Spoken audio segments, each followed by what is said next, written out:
উপজেলা পরিষদ নির্বাচনে আমরা দেখছি যে প্রার্থীরা কিন্তু শেষ মুহূর্তে যে প্রচারণা সেটাতে কিন্তু ব্যস্ত রয়েছে। তো আমরা দেখছি যে প্রার্থীরা তারা কিন্তু বিভিন্ন বাজারে এবং যেখানে ভোটাররা আছে তাদের বাড়ি বাড়ি গিয়ে কিন্তু ভোট প্রার্থনা করছেন। তো আমরা দেখছি যে প্রার্থীরা বিভিন্ন প্রতিশ্রুতি দিয়ে কিন্তু শেষ মুহূর্তে ভোটারদের কাছে ভোট চাচ্ছেন। আমরা দেখতে পাচ্ছি যে একজন প্রার্থীদের সামনে এই মুহূর্তে আছে সিরাজগঞ্জের কামারখন্দে, যেখানে পাইকোষা বাজার। এই বাজারে আমরা দেখছি যে শহীদুল্লাহ সবুজ, যিনি ঘোড়া মার্কা প্রতীক নিয়ে প্রতিদ্বন্দ্বিতা করছেন, আমরা একটু কথা বলতে চাই। দেখছি যে তার পিছনে অনেক ভোটার এবং সমর্থক রয়েছে। আপনি একটু বলবেন যে আমরা জানি যে গত দুইবার আপনি নির্বাচিত হয়েছিলেন, আবারও প্রতিদ্বন্দ্বিতা করছেন, তো এই ভোটের মাঠে আপনি কেমন পরিবেশ দেখছেন?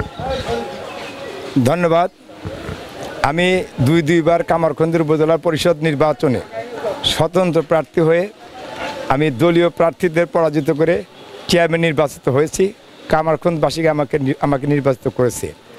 এবার তৃতীয়বারের মতো আমি নির্বাচনে প্রতিদ্বন্দ্বিতা করছি এবং আমি আশাবাদী যে কামারখন্দবাসী আমার পক্ষে থাকবে, আমার ঘোড়া মার্কা প্রতীকে ভোট দিয়ে আমাকে নির্বাচিত করবে।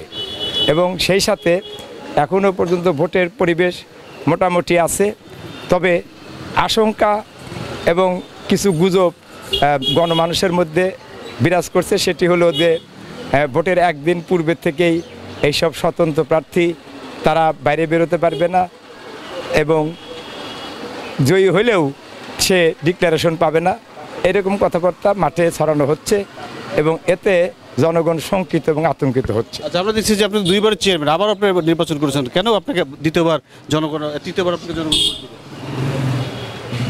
আমি দুইবার মানুষের নির্বাচন করে মানুষের যেটুক ভালোবাসা আস্থা পেয়েছি সেটি হলো যে উন্নয়ন কর্মকাণ্ড আমি ব্যাপকভাবে করেছি। স্থানীয় সংসদ সদস্যের সহযোগিতায় এবং সরকারের বিভিন্ন দপ্তরের সহযোগিতায় উন্নয়নমূলক কর্মকাণ্ড করেছি এবং এখনও উন্নয়নমূলক কর্মকাণ্ড কিছুটা অসমাপ্ত রয়েছে, সেগুলো সমাপ্তি করার ব্যাপারে মানুষকে প্রতিশ্রুতি দিয়েছি এবং নতুন নতুন কিছু উন্নয়নমূলক প্রকল্প গ্রহণ করার ক্ষেত্রে মানুষকে আমি বলছি, যার পরিপ্রেক্ষিতে মানুষ আমার কথার উপর আস্থা রেখে আমাকে ভোট দেওয়ার জন্য তারা জয়ের বিষয়ে কতটুকু আশাবাদী? জয়ের বিষয়ে আমি শতভাগ আশাবাদী, কারণ মানুষ আমার উপর খুবই আশাবাদী যে করোনাকালীন সময়ে যেভাবে মানুষের পাশে 2 বছর আমরা শুনছিলাম যে আসলে যিনি শহীদুল্লাহ সবুজ ঘোড়ার প্রতীকে প্রতিদ্বন্দ্বিতা করছেন, তো আমরা অন্যান্য প্রার্থী এবং ভোটারদের সাথে কথা বলেছি, তারা যেটা জানিয়েছে এখনও তারা সুষ্ঠু পরিবেশে কিন্তু ভোটের যে প্রার্থনা সেটা কিন্তু করছেন। অপরদিকে আমরা সাধারণ ভোটারদের সাথে কথা বলেছি, তারা যেটা জানিয়েছে উন্নয়নের স্বার্থে এবং বিপদে যাদের পাশের ভাবে আমার প্রার্থীকে ভোট দেবেন। তো সিরাজগঞ্জ থেকে এই ছিল আমার কাছে উপজেলা পরিষদ নির্বাচনের প্রচার সর্বশেষ অবস্থা।